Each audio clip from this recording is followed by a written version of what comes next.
องมาโหเจอในอ่ำจางขาดล้ำหูโมจางเกิดเป็นต่างหายามพ้องอ่ำตันฟางปูเป็นย้อนเผอใน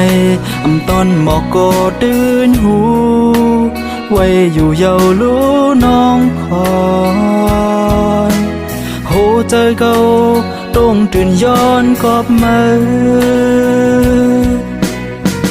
โหหมื่นแสนนางยิ่งในโลกกำพาเลือเสียมืออ่ำจางมีแทงก็เลยโมเหตุเฮอโหใจดอดเด่นแหงมือเป็นมือก้อยน้องคอนโอยปิดต้อยรู้ในหัวใจเก่าหันมือก็เร็วอ่ำหูภายน้องวนเจอหือไว้ทางเคมือหูถึงลองตั้งหักเก่าอยู่ยามในเอาทางหักนังเก่ามีบันไม่หมดน้อง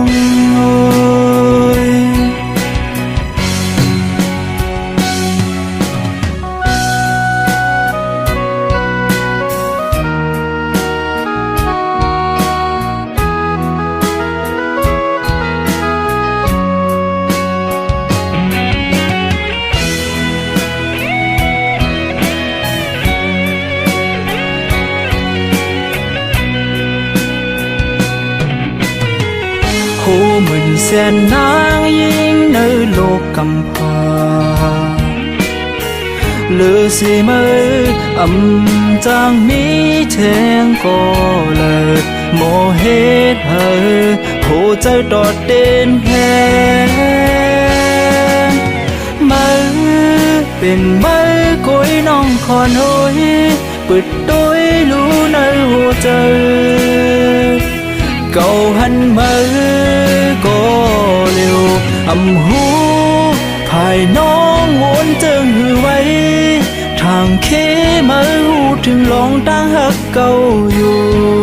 ยามในโอ้ในโอ้โหเจอในเป็นมือก้อยน้องคอนโอยเปิดต้อยรู้ในหัวใจก็หันมาก็เร็วอ่ำหูภายน้องวนเจอหือไว้ทางเคมาหูถึงลองตั้งหักเขาอยู่ยามใน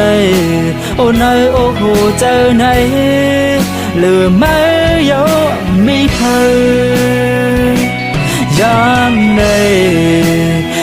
โอ้โหเจอในเป็นมือก้อยน้อง